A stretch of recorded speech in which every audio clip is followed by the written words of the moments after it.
And very, very happy to be here today. Lots of familiar faces in the audience and excited for the program today. We just finished the board meeting, welcoming a number of new board members. So thank you for being here with us today. So we've got a couple of great things, and Mark Levine has done a fantastic job of stepping in as the interim executive director and really talking to the 25th anniversary of Mega. And so, you know, I wasn't around when it started, but luckily we have a person that was. So Gordon, if you could join me on stage. We thought is probably a good idea just to give some history to the program, a program overview, and then just a few words about the platform. And then Britt Lyons from Constellation here will be giving us an energy market update. So Gordon, come on up. And I will turn it over to you for a couple of slides. Thanks, David, and it's a pleasure to see so many old friends and new friends here to observe this auspicious occasion. I'm sorry that Barbara Blanchard couldn't be here because she was, this whole thing spawned at a NISAC conference in Syracuse back in, I think, 1997. I had brown hair, you know, things were different all over, but it was a seminar at the Hotel Syracuse, and I was speaking about what the New York State was about ready to do with regard to breaking up the utilities. People were going to be buying commodities separate from the delivery, you know, all these new concepts were floating around. So I was on this panel, and Barbara walked into the audience, and I didn't notice it because there were a lot of people in the room, but as she would say, she was looking for a different seminar, but she walked into this one, and whatever I was saying was interesting enough to her that she decided to sit down and hear the whole story. And at the end of the seminar, she said, "We're going to get you down to Ithaca to meet our chair of the legislature, Stu Stein, and to describe more about what this is all about." So my partner and I went down to Ithaca. We met with Stu and a number of the leaders of the county legislature in Tompkins. They thought this was really interesting. They had already been talking to the people in Tioga County about what are we going to do when all the utility changes are taking place. Is this going to be municipalities buying the utility infrastructure, or how are we going to play in this new world? So we got together with the Tioga County folks, Ron Doherty, Steve Hendrickson, and Fran Leavenworth. Steve Hendrickson is still alive, and Barbara is too, but Stu and Ron have passed on, and Fran Leavenworth as well. But anyway, all of these folks got together, the leadership of the two counties, and agreed to have an intermunicipal agreement to start this whole thing going. And if I can interrupt you for a second, I went to the archives, and we actually have some video footage here. Oh, that's Gordon. We have some video footage here of Stu Stein. Oh boy, I don't think I hit the, oh yes, I did. We'll see if we get the audio here. No, we don't. Well, you can imagine that he's saying exactly what Gordon's saying right now.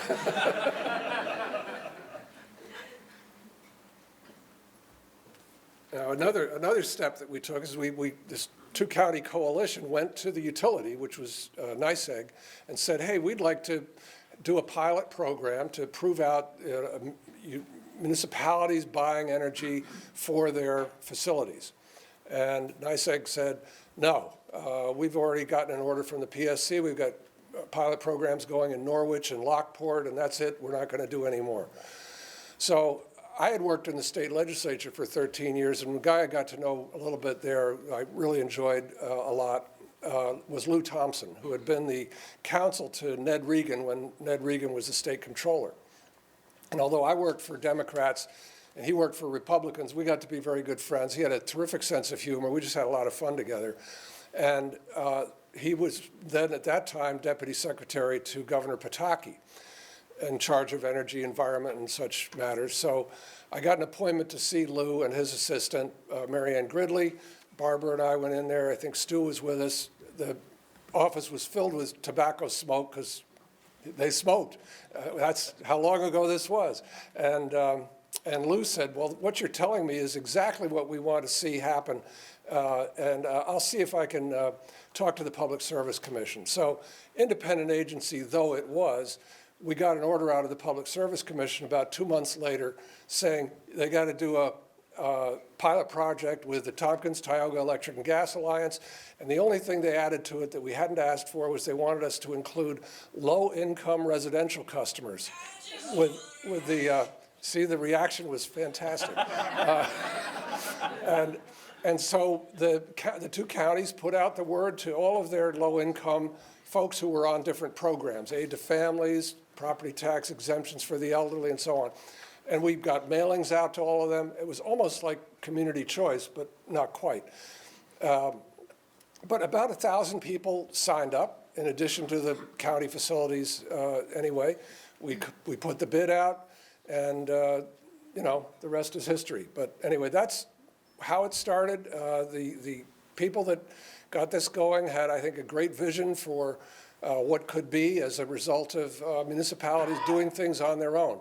And the amazing power of serendipity was really present from the very beginning of just, you know, somebody like Barbara Blanchard walking into the wrong seminar, and all of a sudden the rest of this has all taken place. And I'm so glad that it's continuing on under the leadership of NISAC and Mark Levine and David and the folks that are involved here. I think it's still a great program, and we'll do a lot of good things for the taxpayers for many years to come. Thank you very much. Gordon. Thank you, Gordon. It was Gordon's, life is about timing, and being in the right place at the right time was a perfect example of what happened here. Stu mentioned, and Gordon alluded to it, but intergovernmental cooperation.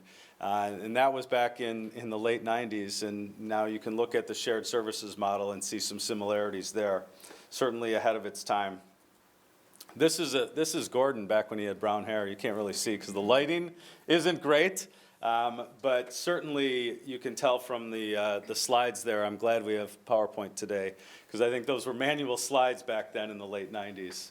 But certainly a lot has changed since that time frame. Couple of, just most of you know MEGA and certainly have been affiliated with MEGA. Certainly the basic programs of electricity and natural gas, and that's where Gordon alluded to and really talked about when this program and this organization was founded.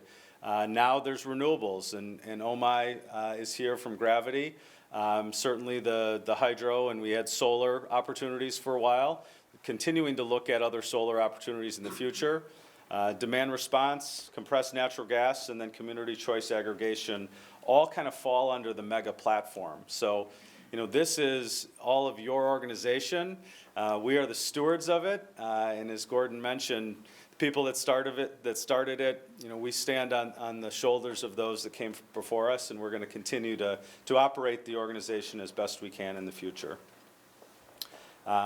Wanted to hit on, many of you have seen this or know of this slide, but certainly the municipal participation in MEGA spans almost the entire state. And so really 300 municipalities in one way or another are affiliated with MEGA. And we certainly hope to grow that and continue to grow that in the future. So thank you for that short introduction. Mark Taylor, did you want to introduce Britt, or would, okay, he's coming down. Good evening, everyone. My name is Mark Taylor. I serve as board chair for MEGA. But tonight I'd like to introduce Britt Lyons from Constellation Energy. Britt is with the Commodities Trading Group, is that? Commodities Management Group. Commodities Management Group. So, and she'll be telling us a little bit more about the energy procurement side of things and commodities. Thank you, Britt. Thank you. Okay. Good evening, everyone. I'm excited to be here today to go over some of the fundamentals that are affecting gas and power prices in New York. You know, obviously we've seen like a lot of changes in the last couple of years. If you look back in the last decade, just a huge amount of shifts in fundamentals, really, with kind of the shale revolution and everything that happened when we started really using hydraulic fracking in this country, and then a lot of big changes since 2016 with LNG becoming a really big part of, you know, our demand side of natural gas in this country. So today I want to talk a little bit about some of the fundamentals more recently that are driving gas and power prices. You know, we saw prices kind of climbing for the last 24 months until this winter. And so a big part of why we've seen prices come off recently has to do with weather. That's one of the unknowns and uncertain factors when you think about gas and power pricing. We really can't predict what's going to happen. But one of the other things that we can think about, and part of my job, what I look at, is some of the data and analytics around natural gas fundamentals, because as we have a growing generation stack of natural gas in this country and in New York State specifically, the trajectory of natural gas prices really is what drives the trajectory of electricity prices. And so I'm going to talk a little bit about that, and then the second part of that is, another big component of what drives power prices in the state has to do with what is going on with regulatory and policy. And so it's likely no surprise to anyone in this room that New York has some very aggressive goals in terms of sustainability in this state, and we're really kind of in the beginning of a transition towards more renewables for power generation. And that affects not only power prices, but also some of these what we call like non-energy components. So when you talk about, the transmission that's going to be required to interconnect some of that new renewable build-out, the costs associated with those transmission projects, the capacity market, reliability, these sorts of things. It's kind of twofold. If you're giving a market update, you have to address what's going on with gas, but then you also have to talk about what some of these other components are. And in New York specifically, while we're seeing, the energy costs come down a little bit because of a more moderate winter and some loosening with the supply and demand balance, on the other side of that, we're seeing an increase right now with some of these non-energy components like capacity, like transmission costs, and costs related to the clean energy standard. So I'm going to cover a little bit about that. The next slide that I have here is just kind of taking a look at volatility. I tried to make these charts big, and this presentation can be available to you following, today if anyone's interested in seeing it or reviewing it in a little bit more detail. But the bigger chart that's overlaid here is actually looking at the last 5 years of Henry Hub natural gas prices. And so I wanted to kind of show that so you can see that, especially in the last 2 years, we've seen a lot of volatility. Part of that started with the pandemic in 2020 and really seeing kind of demand crushed. But I think the thing I really want to drive home in this is, beginning in 2020 when we saw the pandemic, we saw prices really come off. And what happened was a lot of natural gas producers, because prices were moving lower, started pulling, stopped drilling new rigs, started going through their drilled but uncompleted wells. And again, it's this kind of supply and demand balance that you see when demand comes off and prices move lower.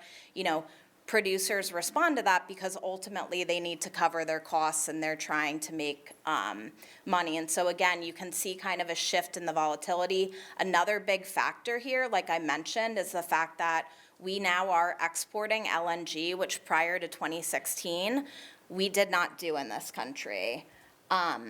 So the next chart that you can see right here is looking at U.S. LNG capacity going back to 2016.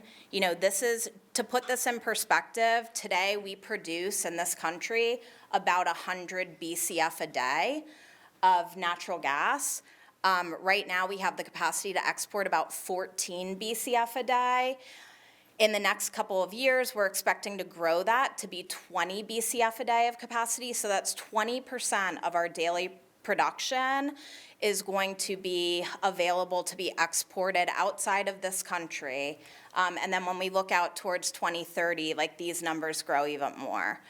The one other thing I wanted to mention on this end is, what we saw in the last year with Russia's invasion of Ukraine really had a call for like energy security. And so right now, gas prices in the US, like spot prices prompt month for Henry Hub, which I just referred to, which is sort of like the benchmark for gas domestically, is trading about $2.50 for prompt month. When you look at global LNG prices, global gas prices, we saw prices last year in Europe for TTF, which is their benchmark for gas, trade upwards of $75, $80. That's a huge spread between what gas is going for in our country, and some of these other global communities. And so there is a lot of incentive for producers to liquefy natural gas and ship it to where they can make the most money. And so I think looking out a decade, one of the biggest factors for demand growth in this country is going to be related to LNG demand. And, of course, these projects, like anything, take years to get financed, approved, built. And again, this is just a snapshot to what's coming online in the next few years. But long term, this is something that it's really a drastic shift to the fundamentals and the landscape in terms of price dynamics for natural gas. And like I mentioned, those price dynamics impact power prices. And so when you see these little hiccups where prices move down because we had a warmer than normal winter, you have to think about longer term. There is a lot of demand growth expected in this country, and that's one thing that's going to have upside pressure on prices for natural gas and power. The next slide that we have here is just looking at weather. So like I mentioned, this is a big driver of what happens with prices, but a very unpredictable one. This winter came in very moderate relative to normal. So, other than a couple really strong cold shots we had in December and one we're sort of in right now and a little bit of weather this week, nationally, this winter has ranked 6th warmest since 1950. For New York specifically, it's the 3rd warmest winter that we've had, pretty much on record. It goes back to 1950 when they were really tracking this. But we had the 4th warmest December, let me see here, the 2nd warmest January, and then the 6th warmest February. So a big part of right now why we've seen kind of prices pull off from where they were moving into winter is the fact that things have been warmer than normal, which means less production freeze-offs and really less power demand. And that's impacted prices, both spot market prices, index prices if you're on the spot market, or futures prices if you're looking at forward terms. Looking ahead to this summer, I just have a little chart in here, but right now we're expecting to have a pretty moderate summer, possibly even cooler than normal. Again, so many months out, so much could shift around with that. You really don't get a good idea of what's going to happen until 2 weeks to a month out. My point being, this is a very unpredictable factor. You can't bank on having a warm winter every year, so it's a big reason why having a procurement strategy and taking advantage of these lower periods in the market makes sense to protect against next winter when we might not have the same situation that we had this year. The next thing that impacts sort of the supply and demand balance with gas is underground storage inventories. The top chart here is actually looking at inventories over the last few years where we ended the season. So typically we've referred to withdrawal season as October to March. Why this matters is, as you move into summer, when you're going to start to rebuild levels for the next winter, it matters how much you have moving into that season. So really the fact that we saw warmer than normal temperatures this winter had a big impact. If you look at the chart below, that's withdrawals. So that black line is looking at weekly withdrawals from underground storage this year versus the red lines, which are last year. And of course, except for a couple big draws in December, like I mentioned, when we saw some really cold weather, for the most part, we had very moderate withdrawals this winter, and that allowed us to rebuild underground storage. So we're expecting to finish March at about 1.8 TCF, versus, in December, expectations where we were gonna end closer to 1.5 TCF. And again, these types of things are factors that impact where futures prices are, because the market looks towards, how comfortable that supply and demand balance is going to be. And right now, we've gone from a transition last year where we were very tight and there was a lot more demand than supply, and that's sort of reversed course again because of what happened this winter with temperatures. And this is something that's been bearish to prices and why we've seen a pullback in prices the last couple of weeks. The next slide here is looking at production. As I mentioned, today we're producing about 100 BCF a day for dry gas production in this country. You see a little bit dip down in February, and again, this time of year we do have some freeze-offs that impact the wellheads. So, maybe 2 or 3 BCF of freeze-offs, but generally right now we're producing about 100 BCF. You can see in that dotted line, the orange dotted line that goes across, that's where the EIA right now is forecasting natural gas production for the balance of 2023. This is probably going to be the most critical factor to where prices move for the balance of this year and moving forward. I'm going to just, let me see. Push forward to list out a couple of things. And so one key thing to watch moving forward is, does production keep pace with the current levels right now? Now, if we go back to, the first slide we looked at in November, December, natural gas was trading at $6, $7 prompt month natural gas. Okay, there's a big difference between that $7 and like the $2, $2.50 range where prices have come in the last, couple of weeks due to the fundamentals I just talked about. One of the key themes in 2022 was we were seeing a lot of producers who for many years, beginning with sort of the boom that we experienced, the shale production boom, were just going out, spending all this capital, drilling and producing natural gas, really regardless of what the returns were. And when COVID hit, a lot of these producers were going bankrupt. They had difficulty getting, loans, credit, all that sort of thing. And so in 2022, they became very disciplined with capital. And we saw, production kind of stagnant as a result of that. There stopped being this huge growth in production that we had seen in the years prior. And so, with prices moving so much lower because of the weather this winter and how some of these fundamentals shaped up, we're already starting to hear that producers have reduced rig counts in February by the most amount that they have since April in 2020. We're starting to see, producers have a certain return on investment that they need to make producing natural gas, and if they don't, we're gonna start to see less rigs being drilled, production shut in, these sorts of things. And so when I talked about longer term demand growth, like with LNG, the market is going to need to rebalance. And I guess kind of the point I'm making is prices at the level that they are right now are not going to incentivize production to hold steady and or even grow. And what we're gonna start to see happen is usually you don't see a reduction in output from production from a reduction in rigs until several months down the line, but we're already starting to see a pullback, in drilling, and eventually that's gonna mean less output on the production front. And so again, like just from a gas, supply-demand balance, production really is, other than weather, that wild card. And if we start to see production pull back, that's really gonna have an upside to gas prices. And that's sort of gonna be how producers leverage prices a little bit to rebalance the market. The next couple slides here are looking actually at the power prices. So this is a snapshot of several zones, key zones in New York State.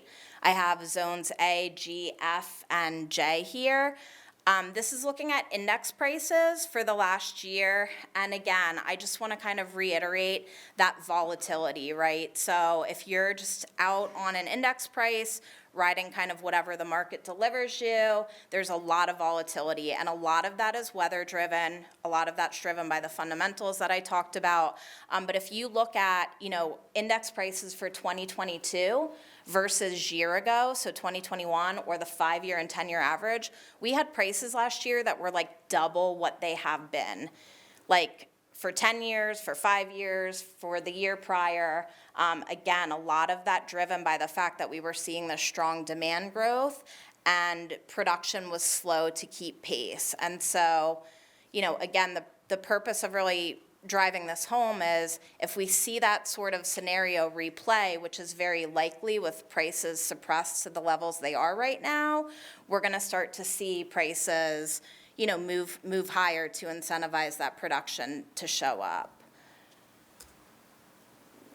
If we look at futures prices, so I have two slides here, a slide for Zone A and Zone F, because they move with the same trajectory, but I want to point out a couple things about Zone F, specifically Capital Zone, where we are now that's really deviated this year from prior years. But again, what you can kind of see here, it looks very similar to that gas chart we looked at on the first slide where, things were kind of steady for a while, and then we saw a lot of price support, again, driven by all those fundamentals that we talked about with the gas market, but other things that are at play. And so in West New York specifically, this one's looking at Zone A, the generation, the makeup of the generation that fuels electricity in that region really does have an impact on prices. And so as New York State shifts more towards renewables, there were 2 coal units that shut down, Huntley and Dunkirk, and for several summers post that shutdown, we saw a lot of price volatility in the summer in Zone A that really had not existed before that. Again, because there's new transmission that's needed to move power around within the grid. And so, this is kind of like a case example, but it's not just the gas prices that drive, some of these power price trends. There's other things like what's happening with generation in that zone, what's happening with generation in that state, and those sorts of things that have an impact. The other thing to think about is, we're going to look at some of the transmission stuff in another slide, but as new transmission is being built out, and we'll talk about some of the costs associated with that, but it also changes the congestion pattern zone to zone. And so some zones that historically have been priced lower, like obviously, historically New York City has higher energy prices because there's a lot more congestion there. But as you see some of these projects aim to alleviate that congestion, you're going to start to see more balancing between zones, which does mean you could see some upside pressure on a zone like Zone A, which has historically been, a lower price zone. The next slide to look at here is Zone F. And so one of the transmission projects that's going on right now is the AC transmission project. And with that, there's, some line outages and other things. And just, again, a lot of congestion that plagues this area that has really been supportive of prices in Zone F in the last year. So I mentioned that New York City has historically been the higher price zone. But if we look ahead to this next slide, which actually looks at historic prices versus like futures pricing, you can see that Zone F actually last year, the prices surpassed prices in Zone J by almost $10 a megawatt hour. So again, it goes to show that it's not just the fuel costs, what's happening with like the gas price and regional gas basis and some of these other things, but what's happening with transmission and the grid has a major impact on zonal prices as well, and can take a zone that, historically traded at a discount to New York City and push those prices up. And I mention this too because going into the next few years, while these transmission lines are being built and upgraded, Zone F is going to continue to be a sticking point where there is a premium versus other zones. And so having an understanding of that and taking advantage again of when you see power prices coming off across the board, making sure to take that opportunity when you're looking at forward contracts. Sure. Right, maybe you want to just specify what $10 a megawatt hour converts to into a cost per kilowatt hour? You divide it by 1,000. So it'd be a penny per kilowatt hour, which is fairly significant in the realm of looking at electricity contracts. And then the other point that I think you made earlier, but I wanted to emphasize, is the line, which is a 5-year average of what that index cost is, represents a lot of times what the utility is charging. So if you see that, certainly if a customer was on that utility rate, they were paying a pretty good rate, but you see what happens in calendar year 22 on all of these charts. And that may happen in the future, just because the futures are trading at a little bit lower of a rate now, doesn't mean they're going to continue to stay there. So to the point of taking a position, locking in a fixed rate now, you can likely avoid some of that volatility in the future. Yeah, and that's a good point. I mean, if we had looked at these charts 4 months ago, those green bars would be a lot higher than they are today, right? So you see these things kind of jump around, and that's the point I'm making. When you see things in line with the 5 or 10-year average, or you see things moving lower, it's definitely something to think about, especially considering that, again, outside of that weather wild card, long-term in this country, demand is expected to outpace supply. And there is going to have to be like a certain price for gas and other things to incentivize the production to keep pace with demand. And these values where they are today are not going to do that. So moving into some of the more non-energy components, and again, I realize we're kind of pressed for time, and we could really get in the weeds talking about a lot of this stuff, but the first comment I want to make about capacity is, in New York State, you have various generation resources. You have the nuclear fleet in New York State, which provides a lot of clean energy to the state as a whole, especially in upstate New York. You have hydro generation, you have new renewables coming online, and then you have gas-fired generation.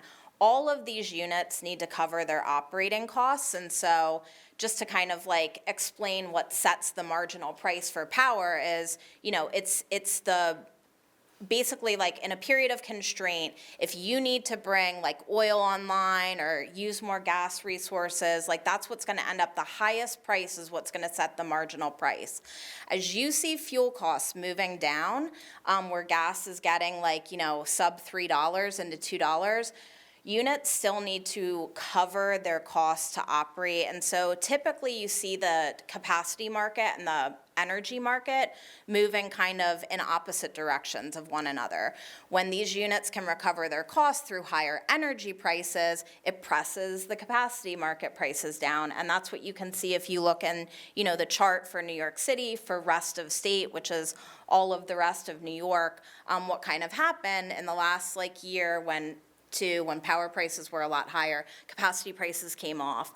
A lot of contracts that are looking at renewals right now, people are like, but energy prices have come off so much, why is my contract rate, like a fixed price rate, not lower? And part of the reason is, we'll talk about some of the other costs, but capacity costs are moving back up. And again, they sort of ebb and flow. It's like moving the cost, from one bucket into another. But capacity prices are expected to move up this year. One of the factors driving that is an increase to the reserve margin that's required in the state. Other things that are really affecting that is this year the DEC peaker rule becomes applicable in the summer, and that's expected to force the retirement of about 1,500 megawatts of peaking units in New York City, which again, like, wouldn't seem to have an effect here, but it's all kind of connected. And so that's a big factor. What's happening with generation is a big factor. And then the other thing that has a big impact on this is what's happening with imports and exports into the state. And so to put it in perspective, Hydro-Quebec, the spot market for January was trading at about like 270 in December for capacity, 270 per kW month, and then Hydro-Quebec cut what they imported by about half in reality for January, and then that spot price cleared like above $4. So all of these factors kind of matter. Why you're seeing a big jump in capacity prices this year, has to do with the change to the generation landscape. Again, as we kind of push towards more renewables, there's reliability concerns that arise as a result of that, and you need to ensure reliability in the grid, and that's why we're seeing the reserve margins and some of those other things move higher. Hey, Britt, can I just add something? Sure. To the presentation? So, Britt talked about generation in upstate New York, and we talked about nuclear power and the future of hydrogen in one of their plants we were testing. But just wanted to share with you, Constellation's nuclear power plants in New York produce 47% of all the clean energy in the state of New York. Just wanted to share that with you. We have 2,000 employees in New York. We're the largest taxpayer in many counties. Yeah, it's about 50 million in taxes across the regions for the plants. But I just wanted to tag on that nuclear generation is a big contributor to clean energy here in the state of New York. And Oswego County will take that, thank you, since 3 of them plants are in our county. That's great. And the new hydrogen one, I guess, is building. Thank you. Yeah, you're up to date. You're up next, right after Britt. Thank you. And the next slide here, and then we'll kind of wrap it up with these last few comments I want to make about the non-energy costs, right? So I talked a little bit about the transmission projects that are right now underway as part of the public policy transmission. This slide kind of breaks out what some of those projects are. So as I mentioned, there's the AC transmission project, the West New York transmission project, which had an impact on that kind of Buffalo Zone A congestion that I talked about, which has actually been completed and has addressed that, and you can actually see that in LMP prices now. There's also, was just announced last week, 62 new upstate transmission projects and upgrades that are coming down the pipe. And so the chart on the right-hand side, the top right is actually looking at the AC transmission projects, and you can kind of see in those lines the areas of the state that are impacted by that, and then the West New York transmission project. The chart below that is this 62 upstate transmission projects that were announced as part of public policy transmission last week. Now, there's dollar amounts tagged to all of these, which are estimates, so I'll caveat things with that. But we're talking about, for the AC transmission project, $1.4 billion. West New York, $180 million. This new announcement, and if you look at the chart on the bottom here, this is just a year-over-year comparison with those two projects of what costs were in 2022 versus 2023. This does not account for, the 62 transmission upgrades, and you'll notice the price tag next to that is $4.4 billion. So, in 2023, if you're a customer in Zone F, you're gonna be paying between $1 and $1.50 for the PPT projects, like the AC transmission project, basically. When we talk about 62 new projects at the cost of $4.4 billion, that should give you an idea. If the AC transmission was 1.4 and these new projects are 4.4, and we're talking about $1, $1.50 per megawatt hour, over the course of time, that obviously points to the fact that you're going to see some pretty big growth in terms of what you're paying for transmission project costs in the state. Again, as you're shifting towards more renewables, and also New York has a very old transmission infrastructure as it exists today. So, these upgrades are necessary, but it's a big price tag. And again, this is why when you look at like all-in fixed price, regardless of what's happening on the energy side with prices moving up and down, you're seeing your prices move up overall because of some of these things, like the transmission projects that are happening right now. Could you say where the AC project is? I haven't heard that. Yeah, if you go back, let me see if I can get this to work. If you go back, so in that top chart up there, the yellow lines, the blue and yellow lines that are more towards the eastern part of the state. So it's basically from like the Zone F, the area that we're in, like all the way through downstate New York into New York City. It's, Does that include the Mohawk Valley interface, which was so congested for many years? yeah, and it's a subset of smaller projects. So there's actually like segment A, segment B, and various different like lines and areas that are impacted, but generally speaking, it's this like eastern part of the state, and it's aimed at relieving congestion into downstate. Is that the Marcy area?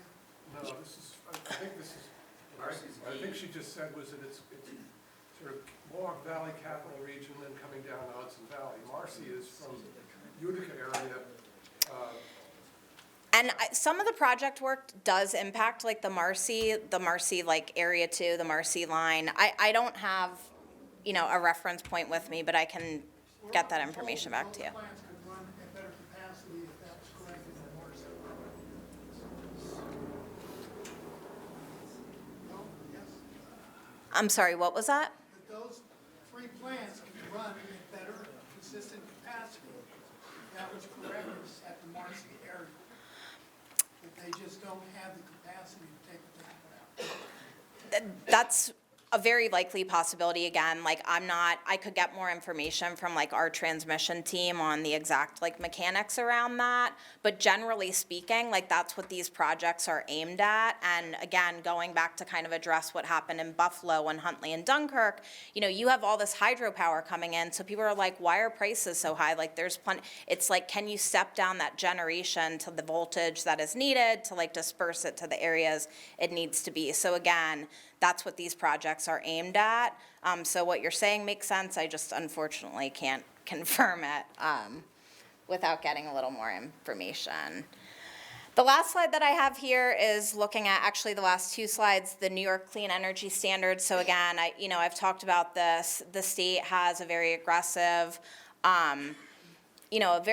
stance on moving towards renewables. The Clean Energy Standard 2.0, which is the revised one with the second bullet points, you can read there kind of what's expected with that, but 70% of renewable energy by 2030, 40% reduction in greenhouse gases, et cetera. What I really want to point out is the charts on the lower right-hand side, which are basically a snapshot between 2019 and 2021.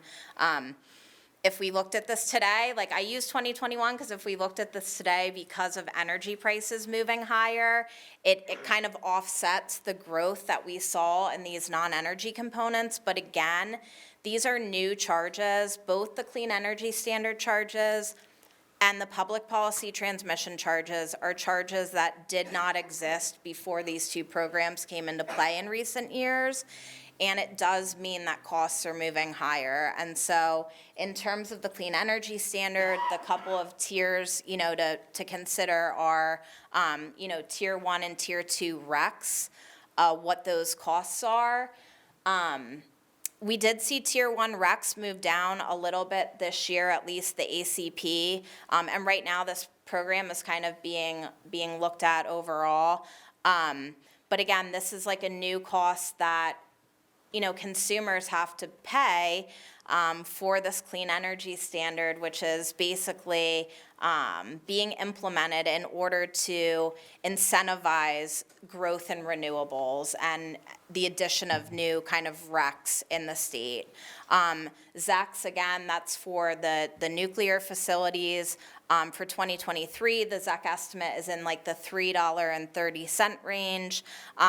But longer term, 2 of the items for the Clean Energy Standard that have not yet affected contracts, but should be, and so they should be on your radar, is Tier 4 RECs, which are renewables or RECs that will be specifically aimed at New York City, but the entire state is going to be, needing to basically pay those costs, and then offshore wind RECs, which is further down the line. So again, the kind of point being that this is one aspect outside of just what's happening with the gas and power fundamentals, where as these changes are happening in the state, as we're moving more towards renewables, as there's upgrades to transmission, infrastructure to interconnect these things, there is a cost associated with that, and that's what's pushing your price up, your supply price at the end of the day, whether you're with Constellation, a third-party supplier, the utility, like, these are costs that you're going to pay regardless, and so having an idea of them coming along so you can budget, and then really focusing on, those aspects where you can kind of be more strategic around what's happening with energy prices, gas prices, capacity, some of those more hedgeable, more strategy type of charges. It's important to stay on top of those because of these new growing charges that really you have no control over at the end of the day. And that was all I had today. I appreciate everyone's time, and if you have any questions, I'll stick around after, so.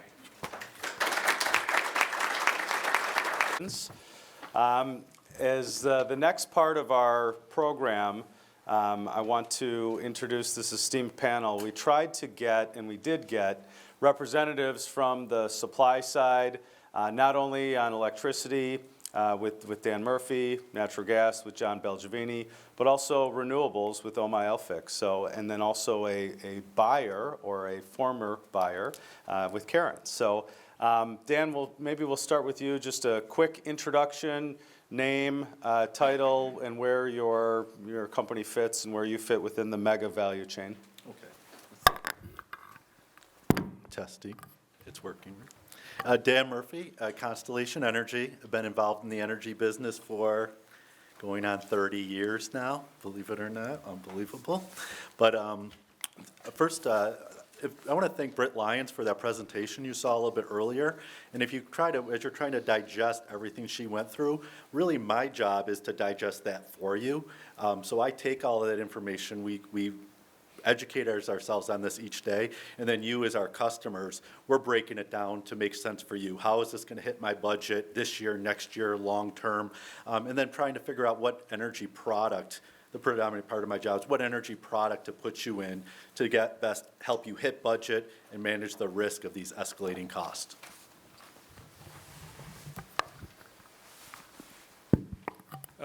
My name's Omai Elphick. I work at Gravity Renewables.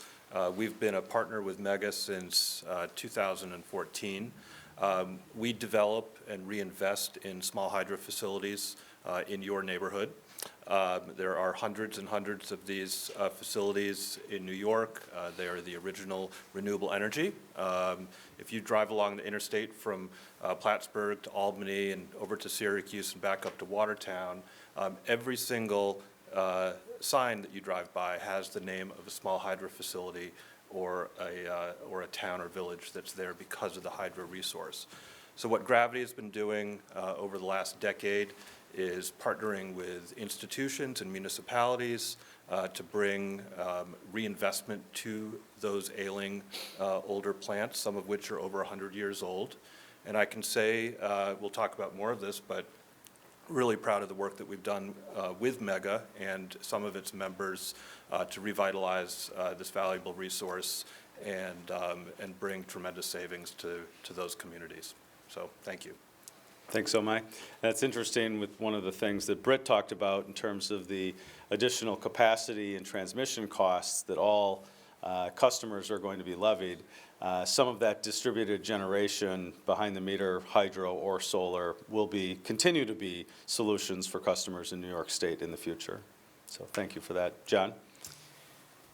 Hello, excuse me. Thank you for inviting me to speak to you today. My name is John Belgivini. I'm the Managing Director for Sales for NRG. One of our brands is Direct Energy Business, which is the brand right now that is associated with the Mega program. I manage a team of folks that are responsible for selling through energy brokers, energy consultants, and aggregation programs like Mega. I've been doing this since about the early 90s.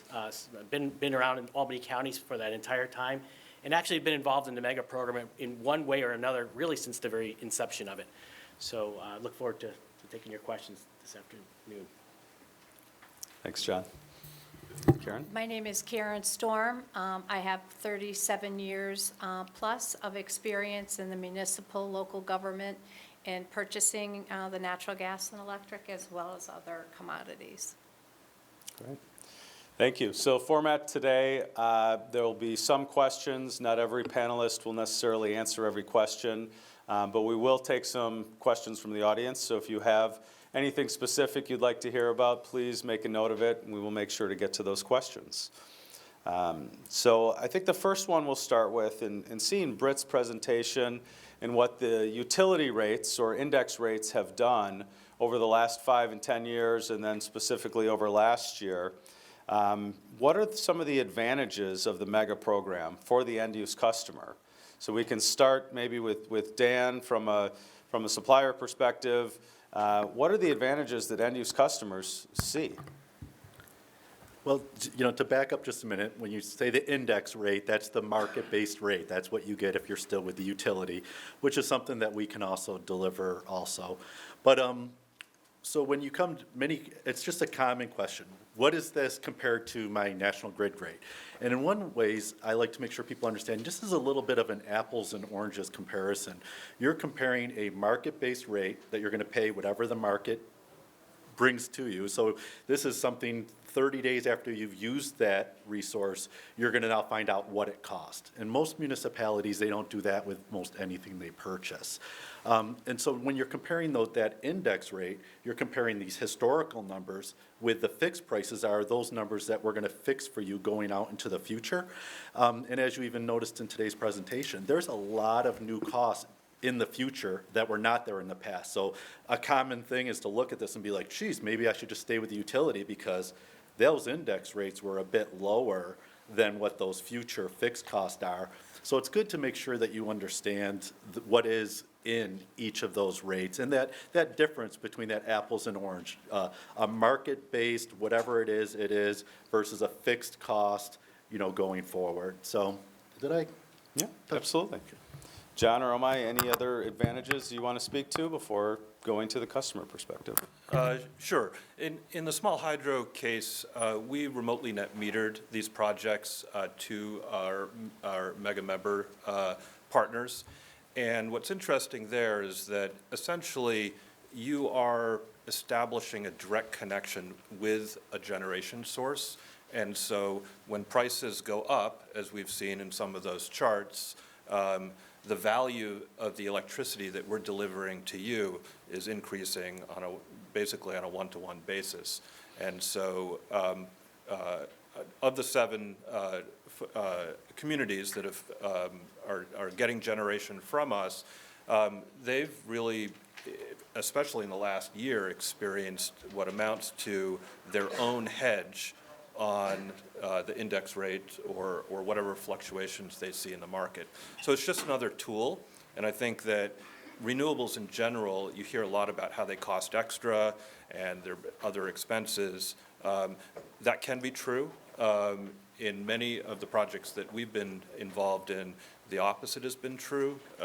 These projects, the long-term contracts have resulted in us spending tens of millions of dollars in the community, linking you directly to a generation source and giving you the benefit of that volatility. We think of volatility on the upside as an expense, but depending on the contract structure with a renewable resource, when there is a peak in pricing that you're the direct recipient of, you get to benefit from that upside in the same way that a generator who's selling it to the wholesale market would.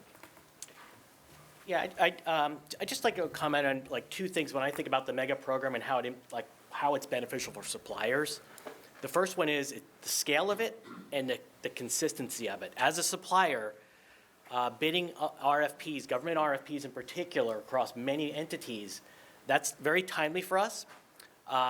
and the way a lot of the RFPs are written, there is just challenges from a supplier side, given the speed at which the market moves that Brittany was just talking about earlier. So the benefit of the MEGA program is there's some pre-vetting that's going on, and there's some scale to, as a supplier, to go out to a group like MEGA.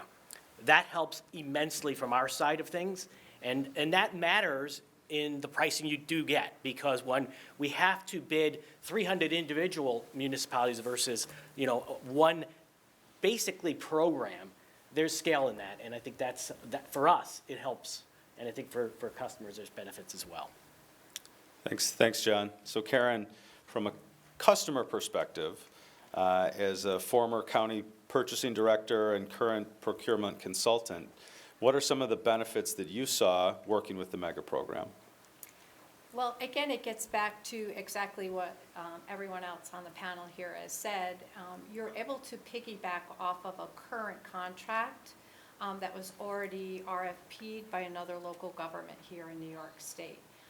That makes it really easy for your local government. And what it brings to the table is not just an administrative burden that is lessened for your local organization, but it also brings the expertise that you probably don't have in-house. I was lucky in Albany County. We worked with John years ago with the sewer district director who had immense knowledge in the energy markets. As people have retired, we've lost that, and we have come to rely upon the expertise of the people like on the panel here today to help us looking at the futures market, when we should be locking in prices, how much we should be locking in on the electric side. So it's an immense resource that you probably don't have in-house, and it can save you a lot of money by using it. Thanks, Karen. So one of the things that was alluded to, which I wanted to maybe dig a little bit deeper in, is that I know that anybody who's in energy has been in a situation where they've seen an offer and they think that's too good to be true, can't be right, and then the customer gets a bill and they realize that some cost component was left out. Britt alluded to that earlier. So, let's talk a little bit about the good supply contract. What differentiates MEGA from maybe some other supplier contracts, one way or another? And if you want to go down the road to talk about the importance of timing, feel free to do that. I'll open it up to anyone. Well, I'll jump in here first. In terms of a good contract, there are probably as many contracts as there are people in this room out there when it comes to energy contracts, be it gas or electric. Every supplier has their own way of looking at a lot of the components, as Britt was mentioning earlier. And it is complicated, it's confusing. One of the things that I can say that the MEGA program and through Energy Next, it kind of keeps everyone on a level playing field. And as our company, we're fine with that, because battling the differences that we have amongst contracts is from a supplier standpoint, a real issue for us. From a customer standpoint, you can sort of understand that they do have, through the MEGA program, energy professionals looking out for us in terms of making sure we're all looking at things consistently, and for customers as well. So I think the big benefit of the program is this consistency about getting a vetted contract. Yeah, and I'll piggyback on that too, because I would say that the contracts is one of the other additional areas that sets MEGA apart. Everybody's had energy brokers knock on their door wanting to go out there and get prices for them. Well, that's what those energy brokers are doing. They're getting prices for you. I rarely come across an energy broker that actually takes the time to vet the contracts. MEGA has vetted these contracts. And so one price that looks really low, well, maybe it didn't include that capacity charge that Britt talked about that's going up, or maybe it only included it for year one of your contract, not for the full 3-year agreement. The other components, the ancillaries, the energy, there's all different, what's the bandwidth provisions in there? most of these guys are not taking into account. Mega is not only getting the best price and working with these energy suppliers, but all of our contracts are turned in, they're vetted, their attorney goes through them, they negotiate with our attorneys. It's a really good program when it comes down to making sure you're getting a decent contract. Yeah, I'll piggyback also. The vetting process is seen as a downside, I think, by some suppliers and developers out there. For us, you know, because our contracts are, it turns out, 25 years long, a well-vetted contract that makes sense for all parties, both today, 5 years from now, and 20 years from now, is really, really important as a developer when we're evaluating our risks from an investment standpoint. The other thing that the mega contract did is that it provided, you know, renewable energy is, there's so many unknowns on the development side when it comes to reinvesting and interconnection and the laws changing and so on. And despite the rigorous vetting, well, in addition to the vigorous vetting, our contract also had flexibility in it so that we could pivot, you know, as partners, we could pivot in the future as laws changed or interconnection requirements changed, et cetera. Having that flexibility is what gave us the comfort of starting to make these decade-long investments long before we even start deriving any revenue. And so that was really key. You know, the old saying that, you know, plans are worthless, but planning is essential. You know, that was really embodied in the contract. And so I can say with a smile that, you know, nothing's really gone according to plan, but it's all worked out really well because the contract supported the necessary innovation as we confronted the challenges. Thanks, Omai. So we certainly saw some volatility in the marketplace, and one of the things that I'm sure all of the buyers of energy in this room know, that your price changes on a daily basis, on an hourly basis, sometimes every 15 minutes. And so, Karen, I'll ask you kind of to talk maybe a little bit about the innovative approach that you took at Albany County in terms of how you set up the ability to execute contracts and make sure that the county was getting the best price every time it went out. What we did was we created what we call the Energy Advisory Group at Albany County. The Albany County Legislature allows this group to go out and do, if we want to do RFPs, we can. If not, if we want to join the MEGA program, which we have done, we could go ahead and use that program. We would have our salesperson come in, we'd sit down, we'd go over the program, looking at the futures market, trying to decide whether or not we should lock in the future on natural gas or things like that. They would allow us, they gave us the ability to do that at the moment. So, because if you have to go through a regular process, like the natural gas market, the electric market, it changes so frequently. If you can't lock in your price right then and there, you're at a disadvantage. So recognizing that, they created the Energy Advisory Group. It consisted of the purchasing agent, the Director of Management and Budget, and our sewer district director. He obviously was one of our biggest users in the county. He was 24/7. So we would meet if we did our own RFP or if we worked with our supplier, and we would make the decisions right then and there as to whether to lock in now. And then what we would do, we would go to the legislature after the fact and inform them of our decision. So, I mean, it was a real big ask of the legislature, I believe, and some of them do participate in the meetings. But it was definitely the best way for the taxpayers to benefit the most from this kind of a contract. Thanks for sharing that, Karen. Certainly, there's no one right way to do this, but I have certainly been part of discussions where client loves the price, and then they have to go back to a board or to another body, and then a week later, that price has gone up because the market's moved, and they, took 7 days to get approval. So being thoughtful and really mindful about how you can put your municipalities or your constituents in a position that you can move quickly on these things. Doesn't mean you have to sign the first time you see a price, but having a process set up will probably help it, the process to be easier long-term. So thanks for sharing that.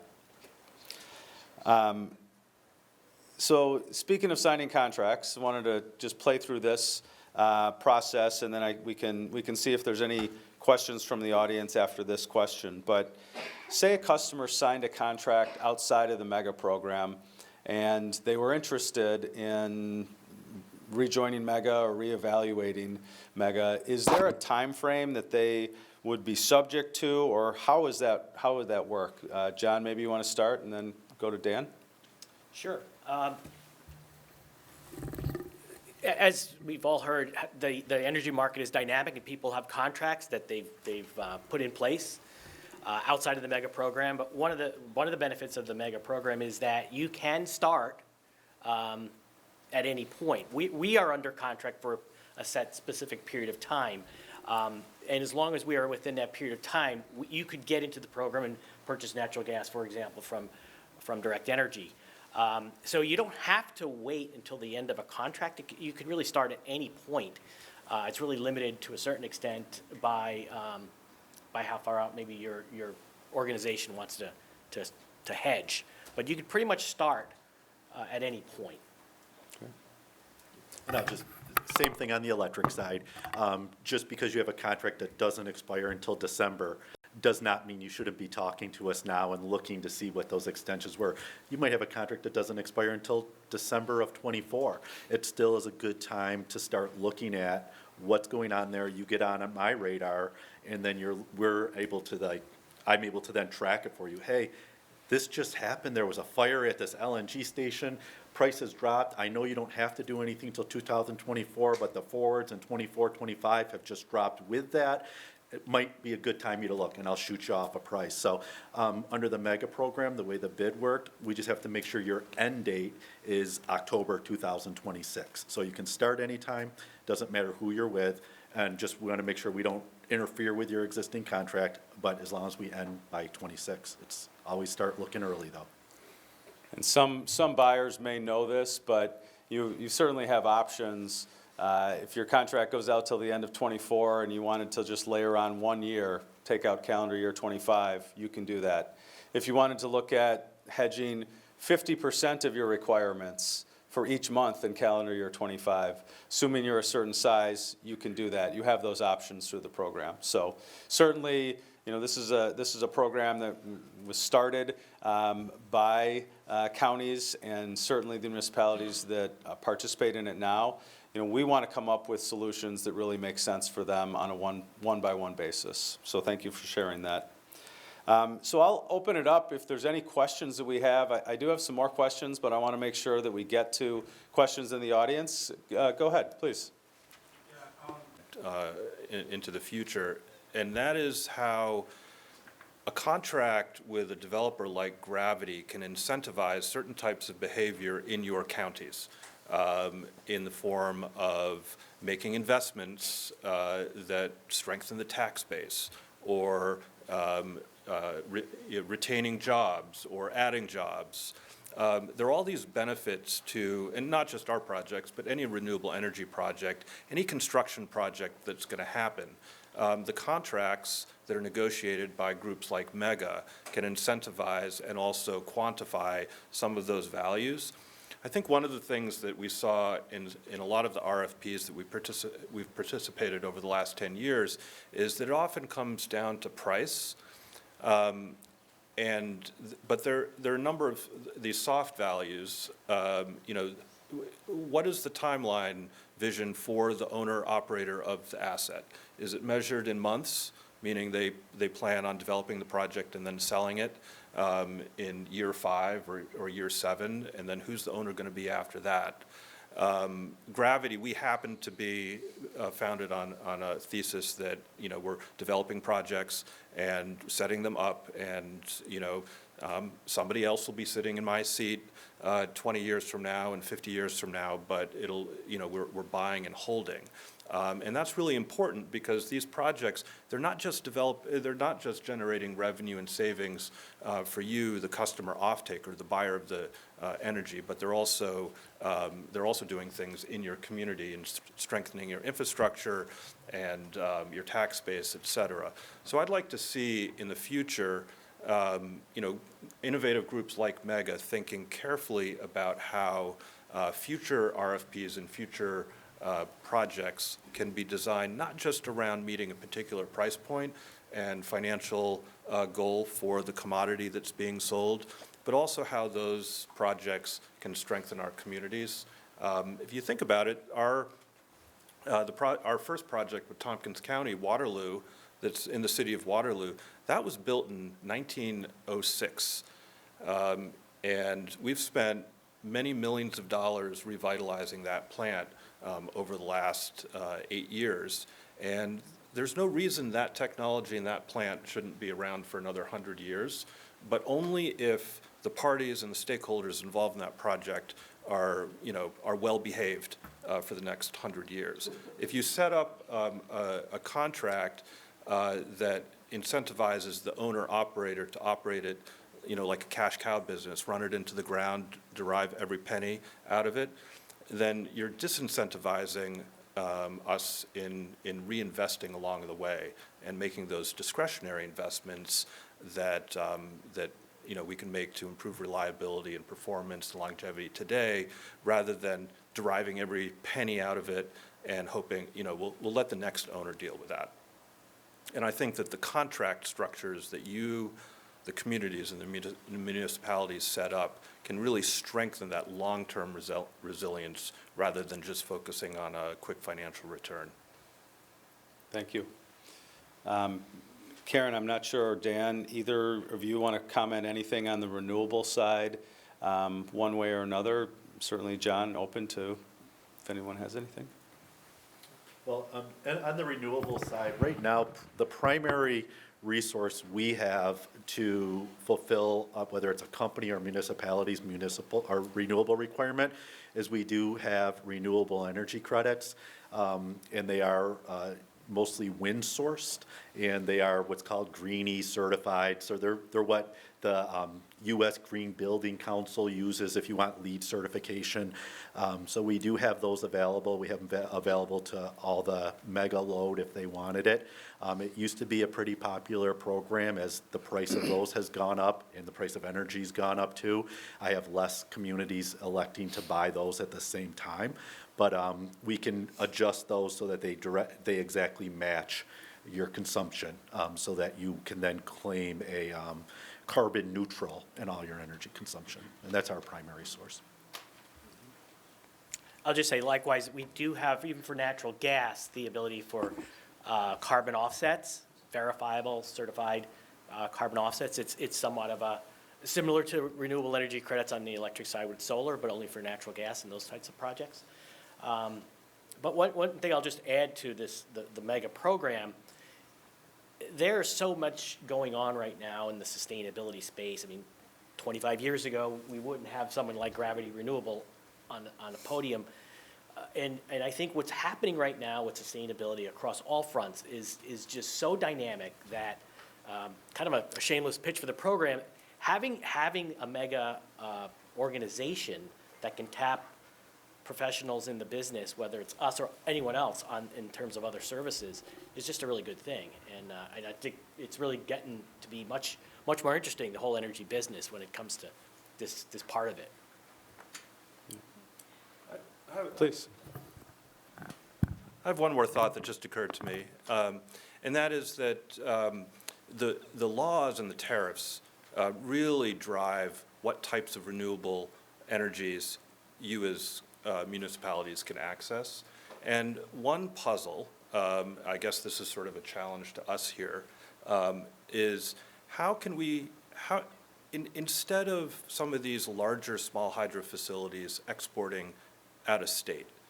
How can we keep that energy in state? And I don't have an answer for that right now. I've got a lot of ideas, but it's the type of thing that Mega can help facilitate so that, you know, Dan and I, when he's looking at Jefferson County, and I'm looking at a hydro facility that's defunct and in desperate need of investment, but it's too big to net meter or what have you. There isn't currently a way for Constellation and Gravity to combine under the Mega umbrella and pass on the benefits of blending in a local renewable energy resource. But that's precisely the type of thing that, you know, in my experience, the Mega team and the folks at Energy Next have been really good at sort of envisioning what's possible. And often what that means is changing the law and the tariff in some way. And that, I can definitely say, you know, with NICEC and working with Mark's team and Gordon up there, all sorts of battle scars from those conversations in Albany. But those rules have been successfully changed in a lot of instances, which has allowed these types of projects to take place. Yeah. Question? Yeah, thank you for bringing up some of the gaps that are there as far as how can we use energy that's produced locally. 'Cause, I'm from Tompkins County. That's one of the things that we talk about a lot. And it's for obvious, you know, I think it's obvious reasons. You know, for one of the biggest things is stability for the grid and for efficiency, that we're not producing from here. And, you know, and you're talking about, like, especially Britt was talking about, we're talking about producing things and shipping them overseas. And, you know, that's just, you know, it's like taking tractor trailers and moving stuff back and forth when if we produce local, we use it local. So I don't know if you want to say anything more about that, but I'd be really interested in trying to figure out those partnerships. I mean, we're really lucky through Constellation to have the hydro plant in Geneva, which is very close to our county. And to be able to use that locally is a real asset. Yeah, well, the hydro plant belongs to Gravity. Sorry. No, that's fine, that's fine. Like, I'll take it.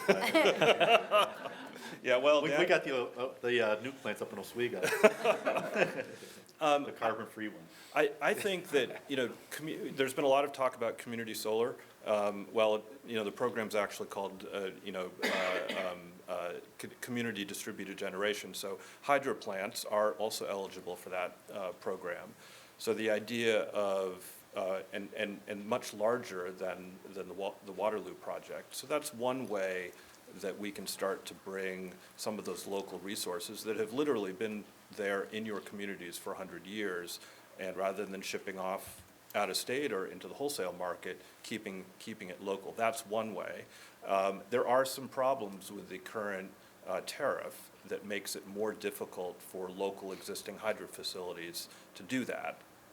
And I'm happy to run down that rabbit hole with anybody that wants to listen, but maybe not right this moment. And then the other way is these types of partnerships on the supplier side. You know, there are a number of different ways, but one of the key things is that, especially for renewables, there has to be a vehicle that allows us to contract for a long time in order to finance these projects. So 36 months or 60 months doesn't work. We need to be talking about 15 years, 25. And in fact, we have some contracts with municipalities in New England right now that are gonna be 40 years. That's a long partnership and very exciting. That's a great point, and certainly to Omai's discussion piece earlier about how sometimes the tariffs and the laws change. The remote net metering law was there for a while where you didn't necessarily have to have the hydro in your backyard, but you got the benefits of doing that. And I think with this community distributed generation, there's going to be opportunities in the future. You look at the Inflation Reduction Act that was passed last year, and some of those rules are still being worked out. But municipalities or other nonprofit organizations that couldn't take the tax credit, there's going to be options on certain size projects to take that going forward. So bottom line is, this piece, clearly you look at the goals of New York State, the renewables piece is not going away. It's going to continue to be here. So being aware of the opportunities that are out there is certainly something that MEGA wants to continue to provide its members as a resource. So. All right, Mark, should we wrap? I'll ask one more question from anybody else. Otherwise, we'll wrap it up, and appreciate the questions that were asked and certainly appreciate the panelists. And everybody is, if you still have questions, we're all going to be at the reception, so keep those questions coming. Our panelists will be there, and so will our partners at Constellation, Direct Energy, Gravity, and David, and all of us at the Mega Board would like to answer your questions if you have them. So please come to the reception and continue the network. Yeah, I would just mention one other thing. Outside, we have a number of one-pagers. Feel free to grab, I think there's 5 or 6. Feel free to grab them, take them with you, and then, as Mark said, certainly come over to the reception. But would really like to thank our panelists for being here today and sharing your wealth and your wisdom. Thanks so much. If I could add one more quick point, since so many people here are elected officials or very mega program, if they can get past that BOCES director that wants to control what they do and actually join the mega program, I've really seen school districts really be able to benefit. Ulster County just dropped their BOCES type program, parts of Westchester County. The mega program does work really well for your local school districts. And also, I have to point out, there's a couple people in this room, Jim Reel right here, been in the mega program forever, energy expert, Jeff Hill's in the back, Tom Cunningham is here. We're all going to be here afterwards, talking about some of the questions. And I hope Jim gets to share some of his stories of what he did for Saratoga County, just north of here over the last year, and how hard, I watched him every day, what he was doing to try to save them dollars and now into the future, and just a phenomenal resource.